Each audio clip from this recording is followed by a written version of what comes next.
যে কোন পার্টিকুলার আসপেক্টে কোনো আইন শৃঙ্খলা পরিস্থিতির অবনতি ঘটলে ল এনফোর্সিং অথরিটি পরিস্থিতি মোকাবেলা করার জন্য ওই পার্টিকুলার অবস্থা কন্ট্রোল করার জন্য they have the right to use reasonable power.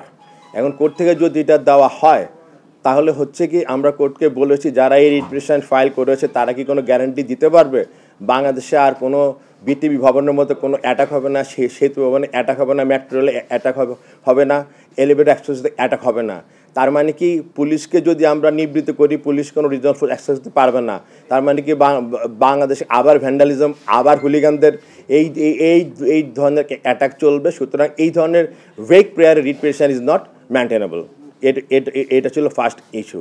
R second issue ওনারা এনেছেন যে 6জন ছাত্রর ব্যাপারে একটা যে ওনাদেরকে ডিটেনশন, আমরা বলেছি কাউকে ডিটেনশনে নেওয়া হয় নাই, কোনো আদেশ পাস করা হয় নাই, এবং যে রিট পিটিশন ফাইল করেছেন উনি ওদের ফ্যামিলির কেউ না। এখানে দেখা যাচ্ছে একজন যে আইনজীবী ফাইল করেছেন উনি আবার একটা গণতন্ত্র কমিশন হয়েছে আজকে এইসব ঘটনার ব্যাপারে তদন্ত করতে, উনি আবার এটা মেম্বারও। সুতরাং ওনার লুকাস স্ট্যান্ডার্ড নাই এবং এই রিট পিটিশন মেনটেনেবল না। তারপর মাননীয় আদালত আবার আগামীকাল, যদিও আমরা বলেছিলাম মাননীয় অ্যাটর্নি জেনারেল দেশের বাইরে, ওনার জন্য বুধবার পর্যন্ত সময় দেওয়া হোক, কিন্তু কোর্ট বলেছেন আগামীকাল আবার শুনানি হবে, শুনানি অন্তে পরবর্তী আদেশ হবে।